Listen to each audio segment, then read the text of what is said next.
right.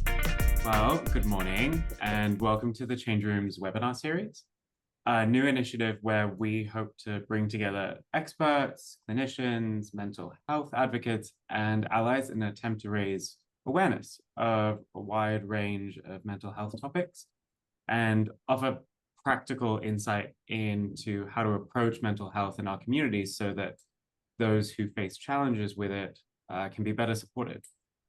In the spirit of reconciliation, we'd like to acknowledge the traditional custodians of the land on which we gather today, the land of the Gadigal people of the Eora Nation. Indigenous people in this country have been sharing knowledge and wisdom orally for generations before we ever came to this country. And we'd like to pay our respect to elders past and present, and extend that respect to all Aboriginal and Torres Strait Islander people in our communities. Let me take a moment now to introduce our collective. Change Rooms is a professional collective based in Sydney who provides support and care to individuals looking to make positive changes in their lives by improving their mental health, relationships, sense of self. All our staff are highly qualified and share a vision about mental health and well-being. Our panel today are all well-versed in the area of adolescent mental health and share a wealth of experience between them. And today we'll be discussing the important area of teenage mental health with a particular focus on what parents can do to support the mental health of their children throughout their adolescent years, the turbulent adolescent years. We would also like to extend a warm welcome to our local parent community joining us from Marceline College. We're very happy to have you. And if our discussion today prompts any questions, we encourage you to email us at Change Rooms and we will pass on the questions to the right person. As I'm sure we're all aware, a good discussion always raises as many questions as it does answers. So now let's have everyone introduce themselves. Hazel, do you want to start? Good morning. I think on the coldest day of the year so far. I'm Hazel. I am the founder of Change Rooms and a perpetual teenager at heart myself. I've worked with teenagers in a variety of settings, originally from the UK. I moved here 21 years ago now. And have kind of never left the teenage years. Adore working with young people, such a time of amazing opportunity and growth. And we at Change Rooms, the practice here really, the vision for us is that we kind of provide psychoeducation and support to our local, not just adolescent community, but young adults and children and parents alike. So very excited to be here this morning and be sharing it with you. Hey, Sally? Good morning, everyone. I guess my background is a little bit different to some here. I'm a social worker by trade and a social worker by heart, I think. In my heart, I love looking at young people that come through our door, you know, as part of a context and within their families and their communities and their social circles, and helping them to really explore how they're internalizing things, how they understand and how they experience their world. I think I will always be a social worker at heart, and but landing in a lovely practice where we really do focus on lots of young people coming through our doors and having a real passion for helping them to grow, helping them to understand themselves and hopefully seek some of the changes that they're after. Yeah, so that's my professional, that's me as a professional. And Sam?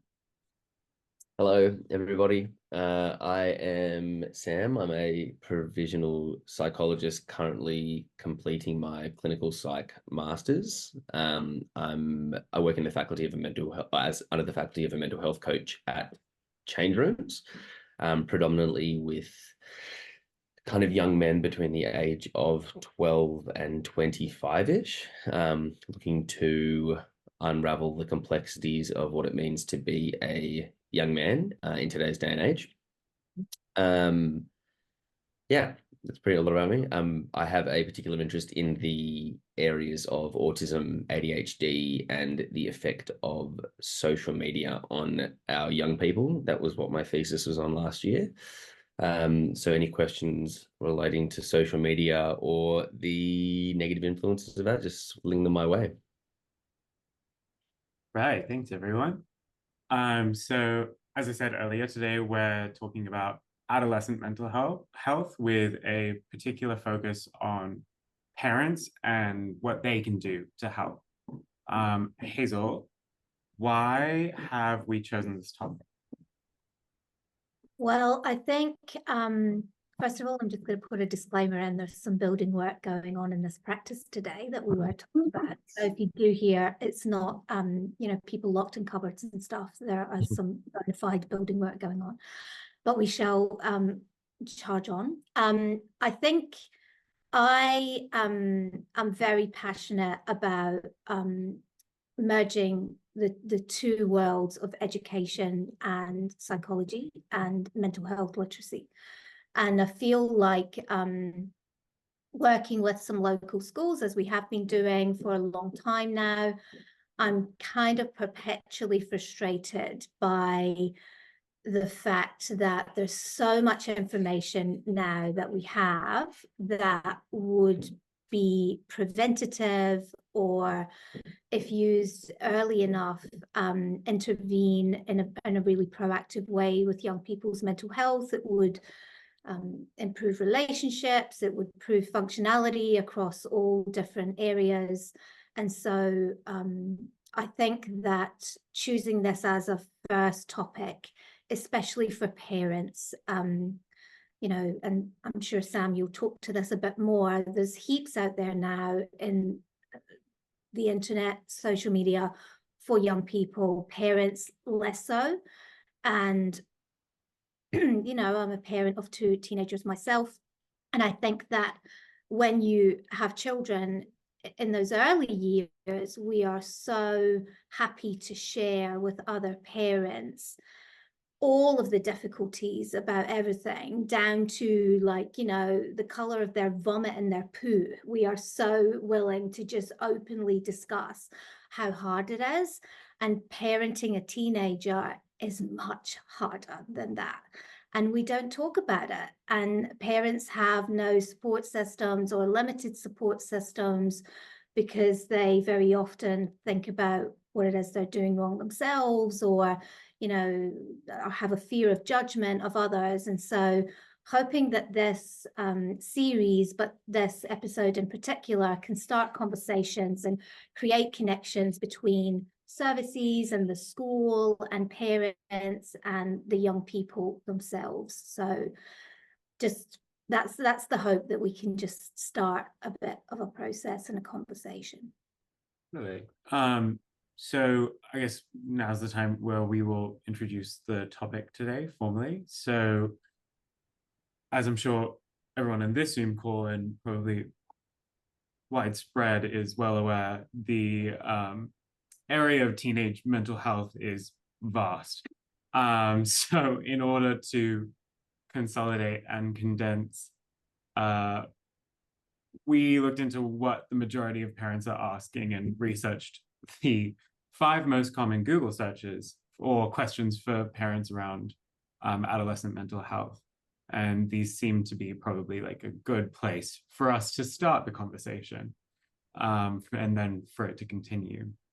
The first question being, what is normal behavior and what isn't for teenagers?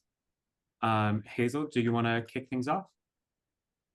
Well, that is a huge question, but the answer is also very simple, that they're like the word itself isn't really particularly helpful. There's normative development, but there's no such thing as a normal teenager. You know, they are all individuals, and meeting them where they are is the key to being able to understand them and support them as individuals. So that would definitely be my first point, that I think looking and comparing with other teenagers is very often a first point of contention for parents, if they're looking at even down to, like, you know, physical growth. We don't all grow at the same time. We don't all develop cognitively, emotionally, socially at the same time. So if a parent is Googling that question, I would suggest that they are thinking or intuiting that there's something abnormal going on for their child. And really what that means is that they're seeing a change in behavior. So change is what really you should look for your individual child. So if they have, normally they're very social, and then there's a change in that behavior, is that normal? Well, yep, teenagers go into their caves for a little while and then come back out. But if you're feeling that intuitively that there's a big change in how your child is presenting, then it's worth a conversation. And I know that one of your later questions, Nick, is going to be about how to broach that conversation. But yeah, I think the idea of normal we should just set aside. And you, like, if you have more than one child, like, just when you think you get it right with one of them, the second one comes along and they're, you know, have to break the mold and be different, because as humans we want to be different and have that sense of individuality, and that is part of adolescent development. There is a model in terms of adolescent development, and it's quite helpful, I think, in the high school years, where it has 3 stages that are conveniently kind of like sectioned into the 3 areas of the syllabus in New South Wales. So early adolescence would be that year 7 and 8, and of course some kids from year 6 will fit in, and some kids from year 9. And there's like a driving question in those years. The first question is, am I normal? So most teenagers will be themselves looking around them to go, am I wearing the right thing? Am I saying the right thing? Am I in the right place? Have I got all the right things characteristic wise and the right stuff to be able to be camouflaged in the pack? And then the second phase in mid-adolescence, kind of year 9, like the horror year, and year 10, that is about, who am I? So no longer are you happy to be normal. And those 2 years are usually a 2-year development period. They really have to question who they are. And that might be questions around, who am I as a personality? What about my intellect? They're starting to experiment with sex, drugs, rock and roll, and push boundaries. And that is very necessary for them to do that. So if they don't do it at that time, very often what I see when I'm seeing students later, maybe in first year uni that go to college, they regress back to year 9, where they have to do all of that kind of rebellion and trying different identities on for size, so that they can really see what fits with them and what feels true to them. Later stage 11 and 12, when all the HSC is happening, is, where am I going?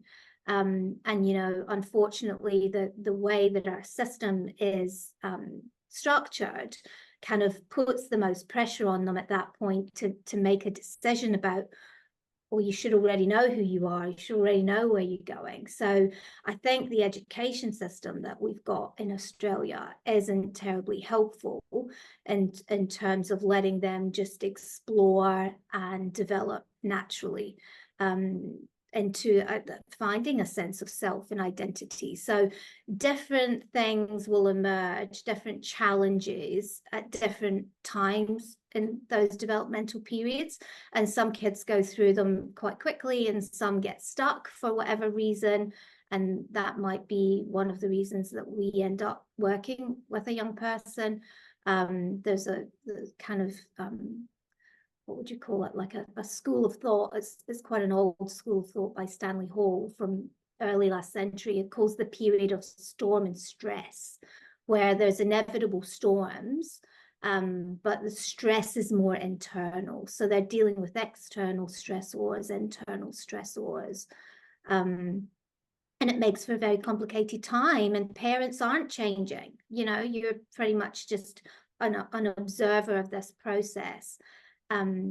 Moving from the role of manager at age 12 to the role of coach that you want to be in by age kind of 19, 20. So, but you're not having all of those internal storms and stresses physically, emotionally, psychologically, socially, spiritually that the young people are having. So, this is quite a long-winded answer for what I said was going to be a really short statement. Like, there is no such thing as normal, but there's definitely changes that are normative. And I think that the best thing is to look at your child's behavior. Don't listen to what they say, because, you know, their prefrontal cortex isn't working properly half the time. They're very emotionally driven. So if they say they hate you, or they want to kill themselves, and that's said in emotion and anger, like, as parents, we get very concerned about that, but it's more the behavior behind it, the emotion behind it. So really try and decipher that and look through that if you're looking for abnormality and a reason to be worried. And so when, let's say, a parent notices the behavior is abnormal for their child, taken into stock, noticing that it's abnormal, what would be the best way for parents to broach that conversation with their kids? Do you want me to answer that, or is that for someone else? I mean, if someone else wants to answer, that's also fine. Sally? I'm happy to talk. Yeah, look, I think there's no exact science to parenting, to learning how to communicate with your child in your own way. But I guess understanding that behavior is a language in itself, understanding that a lot of that behavior is coming from the changes that Hazel was talking about in the brain. It's coming from the changes in the body, from neurology changes. There's lots of things happening for young people.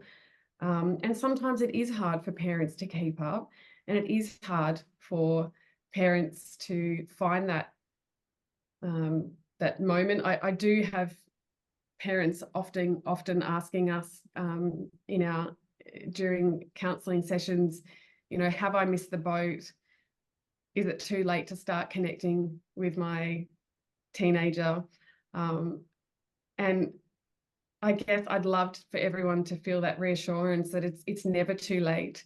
We are social beings. We are people who seek social connection, and that relatedness. We will do that throughout our whole lifespan.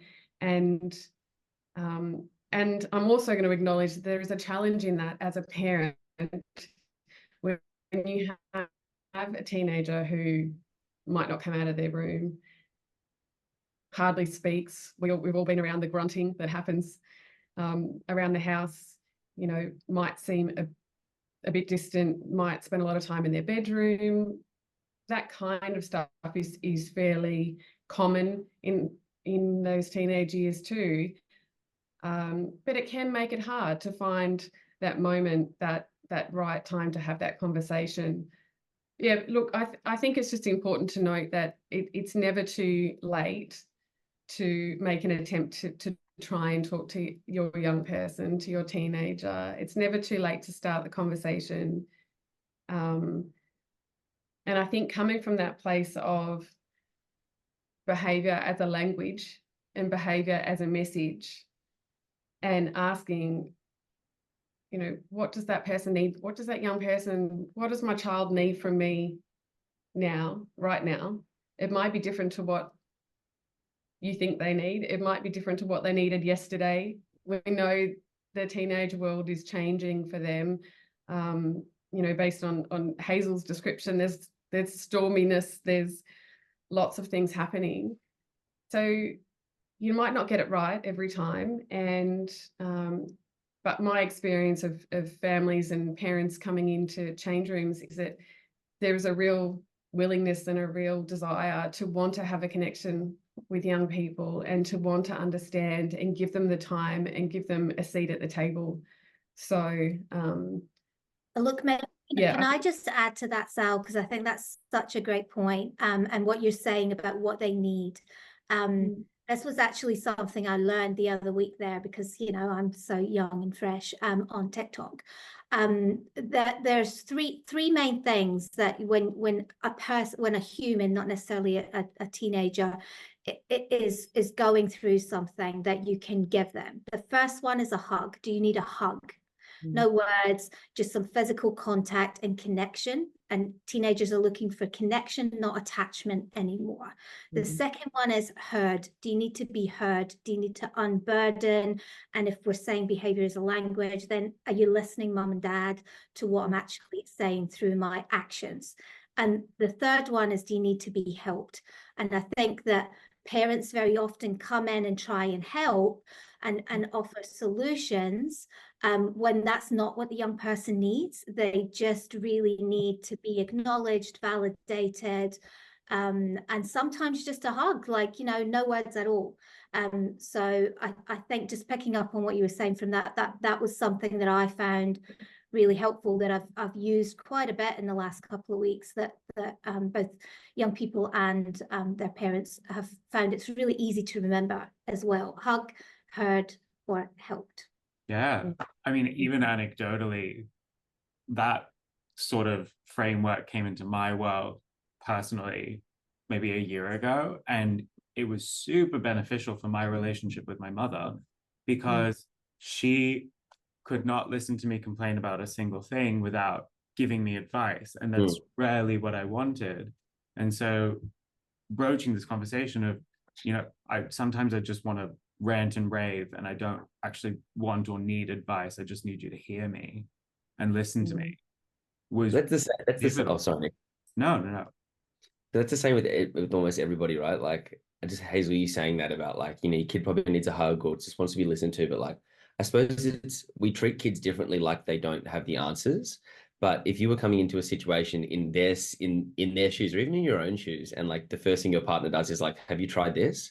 What about this? What did you do to maybe your kid's in trouble? And it's like, but what did you do to, you know? And they're just like, no, I just want you to shut up, you know, just like, can you just shut up and let me rant? And like, I think it's the same. We assume that kids need something different to what we need, right? And it might be slightly different, but like a lot of the time you just want someone to just to be the ear, right? Like, yeah, we'll come back into this later, but like they're not really all that different. You just need to listen a little bit more. Yeah, and it's a learning time for everyone. And, you know, for a lot of parents, this might be, you know, it might be the first time they've parented a teenager. It might be their oldest child. It might be their only child. And we're still growing as humans. Apparently parents are humans. I can attest to that. One of the trainings that I did recently was understanding that parents come with their own black box. So using that analogy of similarly to, you know, a plane has a black box, and it holds information, and it's got lots of history. And obviously as a human, we've got memories and experiences and all of that kind of stuff that comes into our parenting. And it's not that we always have to open up what's in the black box. But when we can start to understand that some of our responses and some of our communication and some of our relatedness actually comes from what we've experienced in this black box, and that our teenagers are also coming with their own experiences and, you know, their own expectations, agendas, all of that, then we can really start to think about, actually, it's not an easy task. It's not easy to find that nice synchronized moment when you do come together and things, you know, you communicate really well and you find that things are working. But I think understanding that, and having some compassion for yourself and having some compassion for your teenager, and knowing that you are trying your best, you are going in with some hope and some willingness to form that connection. Yeah, I think that's a really helpful, just to say, okay, I gave it a go this time, it didn't work this morning, but I'm willing to give it a go again this afternoon. Or even that sense of, okay, I gave it a go, I didn't quite say the right thing. One of the things that's important is to know and be aware of when something hasn't gone well, and maybe it's a time that some repairing needs to happen. Maybe there needs to be an apology or just an acknowledgement that this didn't go too well today. Can we try it again? Is this something that you'd be willing to talk about again? We are all human. And, you know, I think keeping that willingness to keep that connection going is so important. It's probably the most powerful parenting tool that we have, is building on that connection. And it's connection that they obviously, you know, that coaching role that you were talking about, Hazel, goes on forever. You know, moving into that coaching phase, it goes on forever. I don't think it really stops when you're a parent, even when your children are, your adolescents are adults. So any small thing that we can, any small gesture that we can do now to build on some of those connections is helpful. Absolutely. I think something that really stuck out to me about what you said, Sally, is kind of this idea that it's never too late, and that almost coming at the situation with an openness and a curiosity is sort of pivotal. I think now that we've talked about the how, I think, and we were talking about you know, if it didn't work, try again, or try something new, try something different. What are some effective ways of helping your teenager along with their mental health? Sam, do you have anything? Look, the first thing that I notice, I think, when I speak to parents, quite often I have parents come in for the first half of a session with their kid, and the kid is like deadpan silent, and the mum or dad or both talk at or over the kid for the first 30 minutes. And there is very little interjection by the child or the teenager. And then as soon as they leave the room, kind of sometimes a different scenario, but there's a reason why the kid's not communicating in front of the parents or with the parents in tandem. Sometimes it is. And the first thing that comes to mind when I think about effective ways to support, right, is that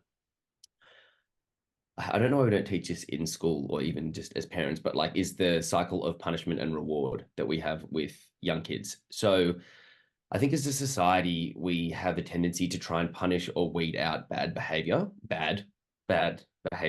or behaviors that we don't want to see, or even somehow reward like negative behavior unknowingly, as opposed to rewarding or encouraging positive behaviors. So we're much more likely to repeat a behavior if it's rewarded, right? And we're much less likely to repeat a behavior if it's punished, right? But punishment actually doesn't work as well as reward does, but we think it does. We think the more that we hit with a stick, right, rather than using the carrot, the more likely they are to stop doing that behavior. And that's just not the case. And what happens is you end up in this cycle of kind of biasing the negative rather than highlighting or praising even the smallest positive behavior. So then kids end up coming into a room and they're like, I'm not going to talk at all because anything that I say is just going to be slandered, criticized, talked down upon. And then the analogy I use for this is anyone that's got a dog, right? When your dog comes home, every single time you walk in the door, the dog is happy to see you, rain, hail, or shine, right? Like you walk in the door, dog goes nuts, running up your leg, like maybe it pees on the floor because it's so excited a little bit. And you're excited to see, the dog's always excited to see you. And then that, because it's so excited, you drop your bags and you're like, oh my God, the dog's here, so happy. Yep, calm the dog down, really excited, right? So then when that one time when the dog shits on the floor, you're totally happy to clean it up. And that's because every micro interaction you've had with the dog, right, has made you feel like, you know what, it's kind of worth the average shit on the ground every now and then. I'm just going to clean up the turd. That's fine. I'm not going to worry about it. I'm not going to smack the dog, right? Now, if your kids, who are, obviously way smarter than your dog, you walk in the door, tired from a big day at work, and the kids go, Dad or Mom, and you go, yeah, just relax. I've had a really big day. I'm just going to put my stuff down, right? Like, just let me have a shower. I'll come back and see you. You do that 3 or 4 times, which is technically punishing good behavior. Like you want your kids to be doing that, right? You do that 3 or 4 times and your kids will not do that anymore. You tarnish the opportunity to teach your child. That's really nice. You can't come home, kids are really enjoying you walking through the door. They're excited to see you. And you go, no, just chill out. Just relax a little bit. I'm really tired. And you're not actually thinking what you're doing, which is actually punishing good behavior. In 3 or 4 moments, or 3 or 4, that's what is technically a bid for connection. They won't do that anymore. And then you wonder, why are the kids not talking to me? Why are they cold? Why are they not sharing about their day? And it's like in that repeated micro interactions, you've told your kid you've punished your kid for doing something good. So long roundabout way of saying, I would encourage any experience or any bid for connection like that, which I know that we've spoken about in the past, Hayes, like the Gottmans. You want to realize that there's probably really small positive things that they're doing in the day that you're just totally choosing to ignore, even not choosing to ignore, just unconsciously choosing to ignore. But then when something goes slightly awry, you're definitely hammering that home, right? You're definitely letting them know that that wasn't the right thing to do, rather than saying, I noticed that you packed your bag for school last night. Really proud of you. Nice. Like you're getting ready for the next day. Really happy for that. I'm noticing you got yourself up this morning.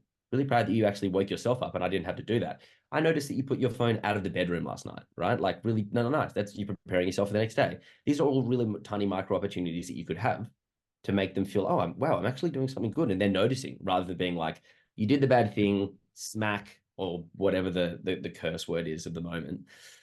So just be a lot more aware of supporting the positive rather than always punishing the negative. There's a book on that. I'm just like looking at your life filing system, looking for it at non-existing filing system. It's called Don't Shoot the Dog. I can't remember who it's by, but it's Behaviorism 101, exactly that, Sam. And it is about human relationships though, and how we can change from that negative reinforcement to positive reinforcement to end up with the relationships that we want in our intimate and parental lives. So yeah, I totally support that. But I think it's good to acknowledge too that some of those bids for connection, Sam, that you were talking about may seem negative. So a bid for connection might be, you're cooking dinner and your teenager comes in and starts opening up the pantry and looking for food. Clearly you're cooking dinner.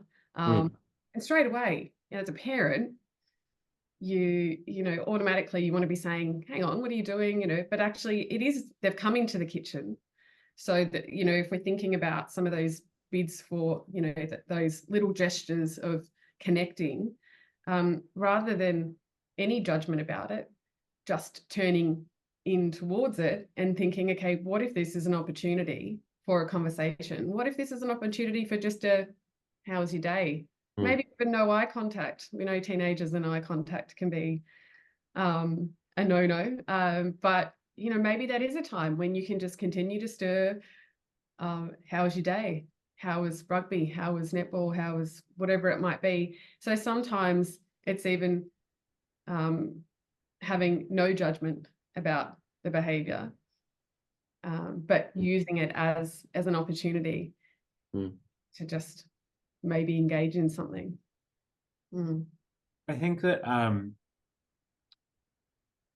there's something that's interesting to think about, and that I've been thinking about throughout this, is there's only so many tactics that a parent can do at home, and that for some instances there are times when it is very beneficial for a professional to be involved in that sphere. When do we think when should parents be seeking out professional help? with their adolescents or their kids? Look, I think that it's never too late.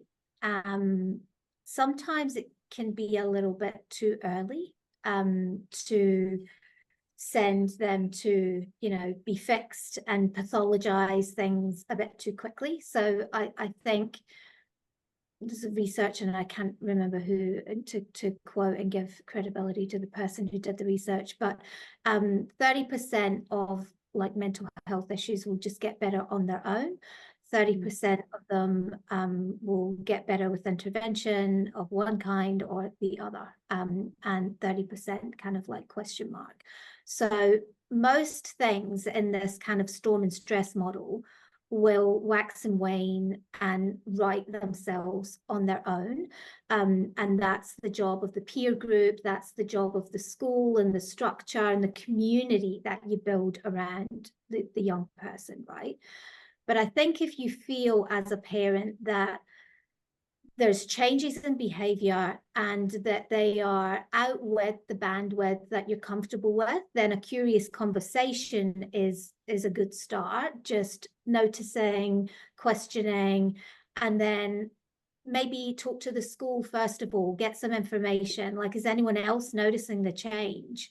Are the changes across several different areas? Because if it's just with you and they are hating on you for a little while, that's cool. Like, you can wear that for a little while, and there's a reason behind that. Do you need to know it as a parent? Absolutely you don't. You need to trust in the work that you've put in before, and that's, you know, a bid for independence. That's a bid for disconnection, because they need to work on that while they're going through adolescence as well, to disconnect from you in order to connect to new people. So I think good first port of call would be their tutor at school, or their pastoral care person, or someone they're connected with who's, I often see like people like that as a third parent in the child's life if they have two at home, or a coach or someone else, or, you know, the parent of one of their mates. So you notice anything different about Hazel at the moment. And then if it continues for a period that's longer than you're comfortable with, and again, that's a very individual thing, then you might go to the GP as a first port of call rather than straight away to the psychologist. School counselors are fabulous humans, but they also provide a service that's triage. So, you know, as a parent, you can call the school counselor and check in with them, just wanting to know if this is like, you know, behavior that a lot of Year 8 kids are engaging in, or just get some reassurance for yourself, get the questions answered, and send in questions to people like us. Like, we're all happy to respond to an email that comes through with stuff like that. And very often, you know, if someone's being dragged by the ponytail to see us, they're not going to engage in meaningful work with us if they feel that they're being labeled as problematic or pathologized in any way. So yeah, I think it's never too late, but sometimes we can be a little bit quick off the mark with that stuff, I think. Different, you know, there's always a caveat, of course. If you're seeing self-harming behavior, eating disorders would be exceptions as well. You got to get onto them as quickly as you can, or any expressions of suicidal ideation, like that requires immediate attention. Yeah, I think sorry, I was just going to say, just to add to that, Hazel, I think from a parent perspective, it's not always the challenge is in the young people that aren't coming into places like change rooms and that aren't taking up options of school counselors. And so when parents, my experience is that some parents just feel at a bit of a loss on where do I go with this. Parent Line is also quite a good place to start. It's open from 9 a.m. till 9 p.m. and for 4 or 5 hours on the weekends. So it does give you that bit of space in the afternoons when GPs are closed and you've got a question around parenting, a question around, is this normal behaviour? is this something that, I'm worried about this? Where should I go? They're trained people on the other end of the line that might give you some indication of, okay, this is where you should go. But yeah, my experience is that parents are often more worried about young people who aren't help seeking and aren't willing to engage with a school counsellor. And sometimes it is, as you say, Hazel, it is that, netball coach, or it is sometimes it's another parent, another close parent, or a teacher at school that has a bit of a different connection with that young person. So thinking outside the box, and I think, as hard as it is, the young person really does need to be a part of that decision making too, not feeling like things are being done around them, but actually being part of that choice and those options.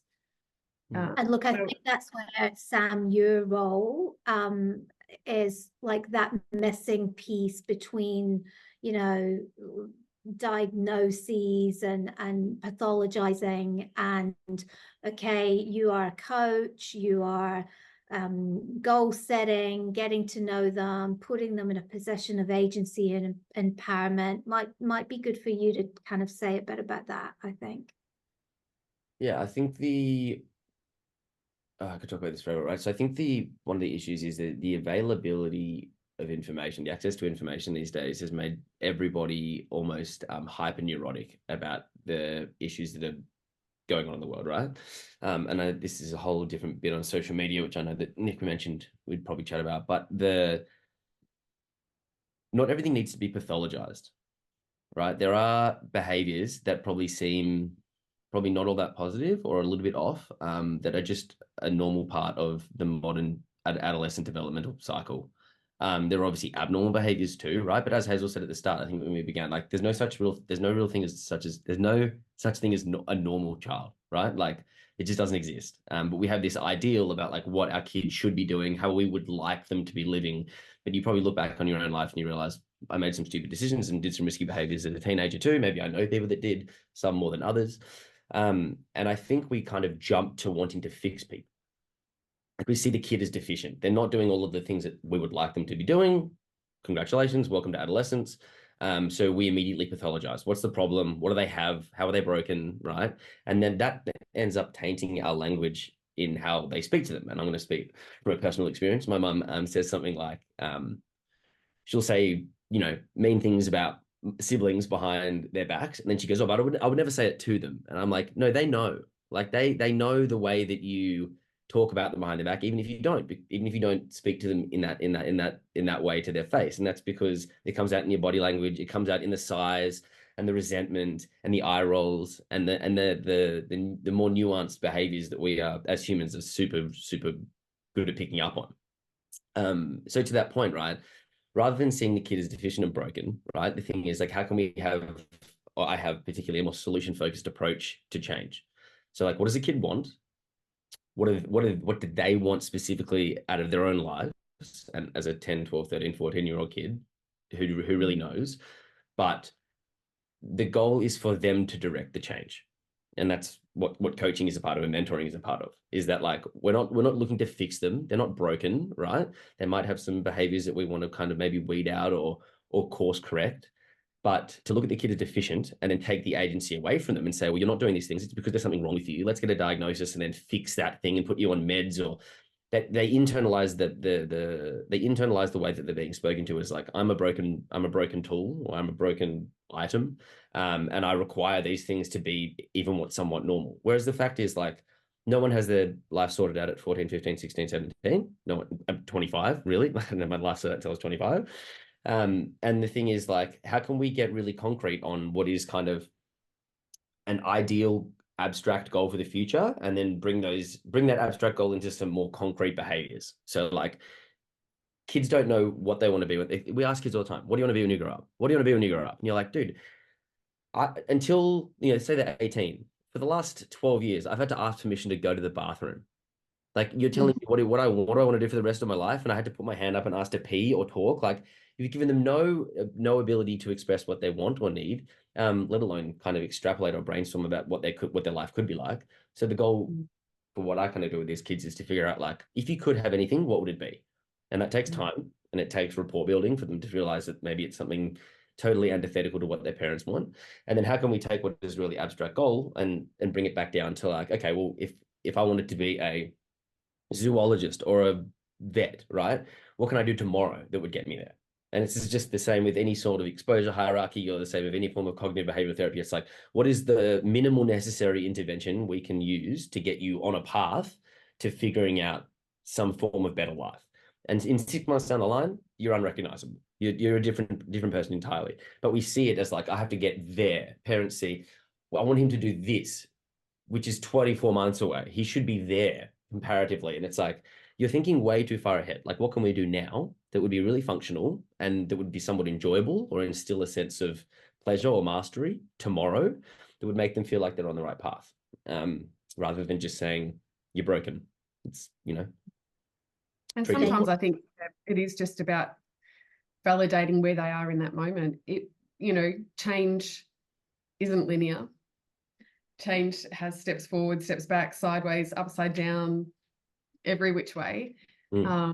And as a parent, we're trying to, and as a clinician, we're trying to support young people navigating some of these changes. But that validation and that acknowledgement that, hey, this is not an easy process, and we see you, we can see what's happening for you.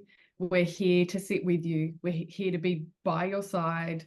You might not even know what you want. That question of, I think it's an important question, is what does my teenager need from me right now? But how do they answer that? They may not know. And sometimes it is just about those little connective bits of saying, yeah, I get it. I'm not really sure where to go with this. I'm not really sure what to say right now. But slowing things down and building those little moments of sitting with is where some of that awareness can come from young people, where they can start to think about, oh, actually, this is a part of my life that I'm thinking I might want some change in. This is a goal that I want to reach. This is a relationship that I want to build on. This is a friendship I want to change, whatever it might be for them. But when we're on that treadmill of just going and going and going, which we all are, we all live very busy lives, and particularly young people at the moment with extracurricular stuff. There's now sport and all kinds of things happening on weekends. Sunday's no longer a rest day. It doesn't stop. Even in school holidays, that's when we're traveling, and we're putting in camps, and we're doing all these structured sort of things, but actually slowing things down and having that time to check in a little bit. To be a kid.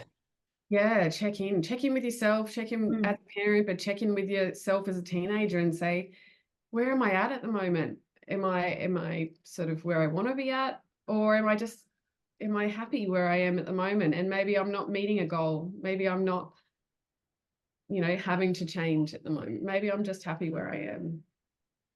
I do want to, just because I'm conscious of time, I feel like we've been skirting the issue, and it may be time to address the elephant in the room, social media. One of the biggest questions for parents on the internet is, how is social media impacting my teenager's mental health? I know, Sam, you have a wealth of knowledge in this field, so I'm going to hand over to you. Crash course. I'm sure you guys, we could all talk about this forever, being just as much addicted to our phones as our kids, even though we probably don't like to admit it.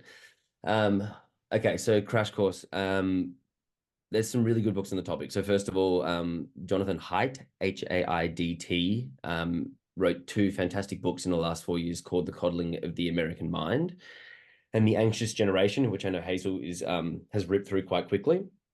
Both really good books, but pretty much the rise in teen anxiety and depression almost perfectly coincide with the release of the iPhone with a front-facing camera.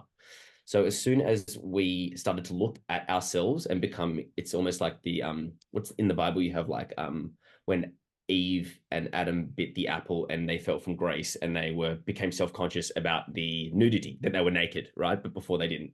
Kind of the same thing. We saw ourselves on the phone and we're like, shit, that's what I look like. Like that's how everybody sees me. Heaps of self-conscious, like heaps more self-conscious. So in 2010, that was when the iPhone came out, and then 2012, Facebook bought Instagram, and this is when like the user base exploded, right? So what we know is that heavy users of social media, meaning people with 3 or more hours a day, average screen time at the moment for a teenager is about 3.5 hours of social media alone. So heavy users have more than double the rate of depressive and anxious symptoms as non-users or light users. And this relationship is much stronger for girls. So we know that, so, being a teenage girl is hard enough as it is, but more so than that, girls tend to develop earlier. They're self-aware earlier. That's why boys' frontal lobe development doesn't hit until, I mean, my opinion is probably 30, it fully develops, which is at the later end of some of the studies. But young girls develop self-awareness and self-consciousness earlier than boys do. And then you put a phone in their hand where 10, 12,000 people a day are viewing their impressions or have the potential to go viral and get as many impressions as possible. That becomes an absolute whirlwind of terrible internalizing disorders, right? So boys tend to externalize more, like outward behaviors, violence, aggression. Girls tend to internalize, so depression, anxiety, and that's a lot. And social media you could probably make the argument now that it's causal. It's a hard thing to do, obviously, but there are some causal studies out there. I know Annabelle Hunt in somewhere in America, I can't remember. She ran a causal study. So she limited in a dose-dependent manner the amount of time that kids could spend on Instagram and TikTok by locking their screens for a 3-month period, and found that kids that had less than an hour a day of social media time had 50% less depressive tendencies at the end of 3 months. So there's a causal relationship here. You could argue both ways. The social media companies tend to. But that's not the biggest problem as I'm going on. That's not the biggest problem about the biggest problem about social media is that it's a double-edged sword. So not only do kids become more self-conscious and develop lower self-esteem, and there's all these other negative issues with spending more time on screens, but the more that they consume and spend time online, by adding screen time, we're technically removing opportunities for real-world social engagement and connection. So especially during the COVID period, you had young kids that were, 2, 3, 4, we gave them an iPad. You're like, kids at home all the time, what do I do? Give them a screen. And they didn't develop socially. And that's a real issue. And there's actually some studies coming out on the longitudinal economic impact of the kids of the COVID generation that grew up on screens. So I use this analogy called the Tommy versus Susie analogy, which is like, if you're in the playground and you're the kid, right, and you're unsupervised. So we've removed unsupervised experiences from kids. We've overprotected them in the real world, and we've underprotected them online. And this is the argument, one of the arguments for Jonathan Haidt's book, right? So the Tommy Susie analogy is like, let's take me and Hazel. Hazel and I are in the playground, right? And Hazel punches me, okay? And there's no parent around, which she would probably do. Maybe she punches me twice. And I have to think like, there's no parent around. What do I do here? I've got to think like, do I want to be friends with Hazel? Do we talk this out now? Do I punch her back? Like, how am I going to negotiate this? Like, do I want to be friends with her? That's not a really nice thing to do. Did I do something to deserve this punch? And so there's kind of this cognizing of all of these different variables that come into play. And then I have to make a valued assessment of whether or not I want to continue the relationship or how I want to act, right?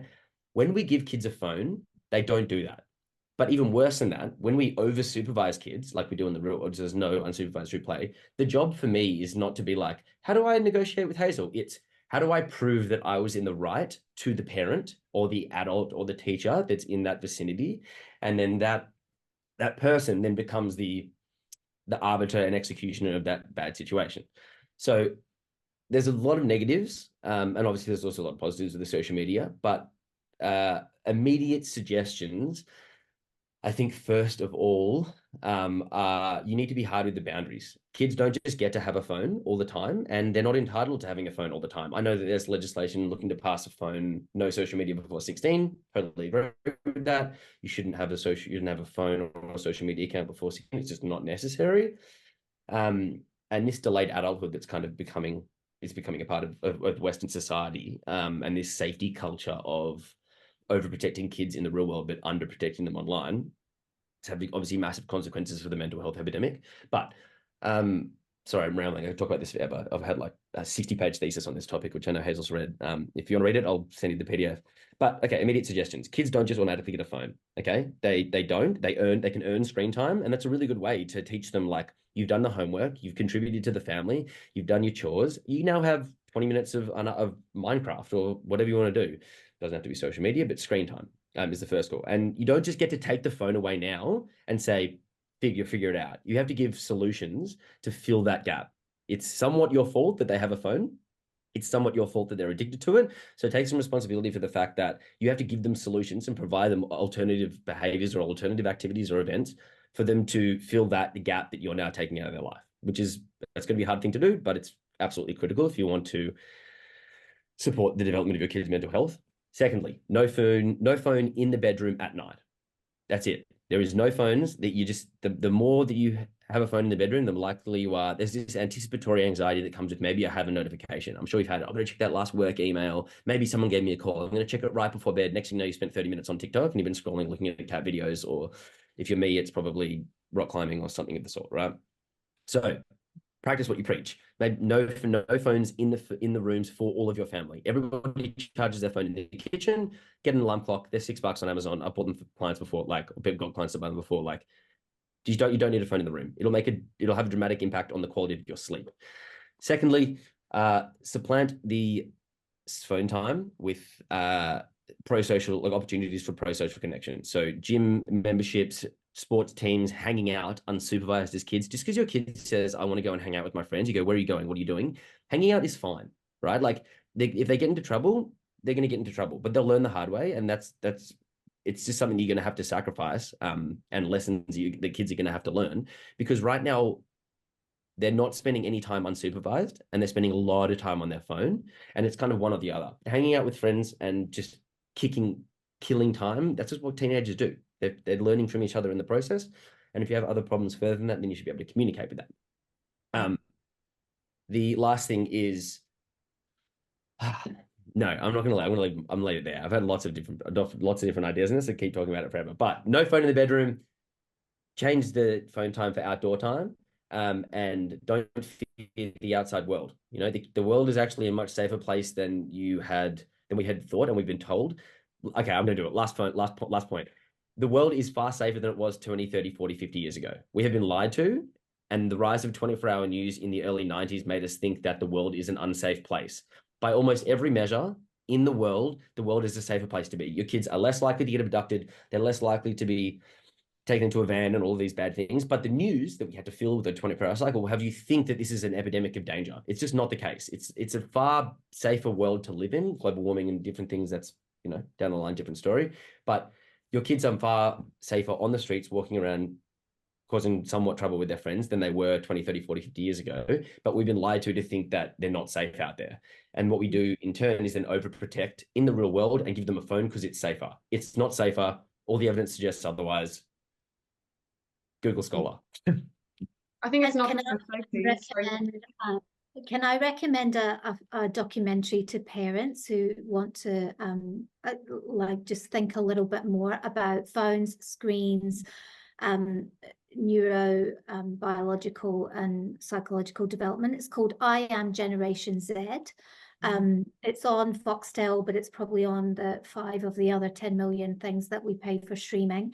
So I know that some primary school parents will be watching this as well as high school, because you're so right, Sam. Once they have, the phone in their hand, then we need to, give them ways and support them to be more responsible in their usage of it. But with primary kids, like no year 4 person needs a phone. And so this documentary will tell you how it's actually eye contact, communication skills, like anatomically changing our brain structures. Because these kids, even their neck muscles, like a chiropractor or physiotherapist will tell you, it's not just heavy school bags anymore. It's because we're like neck down all the time. So physical health is being impacted as well. as well as that, bullying. I think, you know, their kids have taken their lives because of online trolling, bullying, AI, you know, pornographic pictures being made of them. It's so unsafe in so many ways, and they just don't have the capacity, because cognitive development is linear, but emotional development is not. And at 13, 14, when Facebook and Insta are saying, yep, you can now have this, like, we're giving you the keys to drive a Ferrari when your legs don't even touch the brake yet, and you don't have any brakes yet, actually. So they're being given deadly weapons in their hands, and that sounds very dramatic, but I think there's evidence now to support that kids' lives, their development, across all the areas are more negatively impacted by this than not. But I do think that parents, you know, being a mum myself and being part of parent groups, parents are feeling that pressure of when do we do this? And of course, kids are putting the pressure on parents to say, all of my friends in year 5, all of my friends in year 6, whatever it might be, have got phones, and all of my friends have got social media. But I guess when we're talking about those bits of connection back to the whole, you know, in terms of supporting mental health, you can't do those bits of connect. You can't be aware of them and practice them yourself if you're looking down at a screen, and if your teenager is looking, or your, you know, primary school age child is looking down at a screen. Yeah, so educating yourself and understanding more. It's easy to sweep it under the carpet. It's easier to say everyone's got it. It's actually easier to parent. It's easier to say yes, because otherwise it's about a parent. The screen becomes a parent, and those 3 stages of development. Am I normal? Who am I? Where am I going? The screen will tell them, but the internet will tell them if they're normal, if who they are. Who do you want to be? I can help you become who you want to be. That's not who they are, though. And where am I going? You know, or I don't have a gap year. I don't have my life sorted. I don't have the ATAR. Then, therefore, don't know who I am anymore. Not normal. Mental health issues.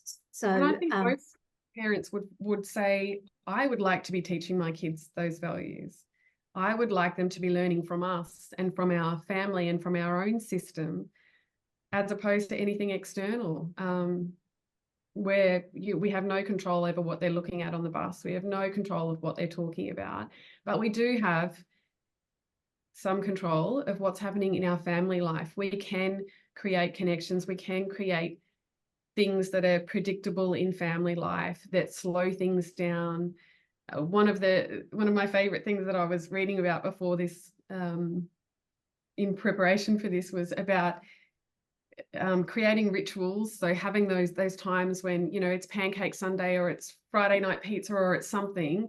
But to me, when I imagine those things, phones aren't part of that. They are sitting around food. They are sitting around talking around a table, around something that can connect you, around eye contact and having actual conversations. And the other one is about being your teenager's backup plan, which I really love. So if there's something that they you know, they're not invited to, they're not included, they're feeling that sense of rejection, actually you can be their backup plan. You can be that person that maybe says, come home, we'll put the football on, we'll go and see a movie, we'll do something else. But again, none of that involves a phone. So role modeling, that connection happens without that. No phones at the dinner table. So this is such a deep rabbit hole, and I fear every single one of you could continue speaking for the next 6 hours, which I love and respect. But some of us have to get back to work, meaning every single one of us. Quite literally. So I'll wrap up here. Thank you for virtually joining us for the first in this web series. We are excited at the prospect of doing more in the future. Circling back, if you have any questions, reach out to us at info@change-rooms.com.au, and we will forward those on to appropriate people and you'll get responses. We also have a submission form on our website that you're welcome to submit questions through there. And thank you so much to the three of you for your time this morning. And thank you for your wisdom and knowledge. Thank you for having us. Yeah, so, Have a beautiful rest of your day, everyone. you too, guys.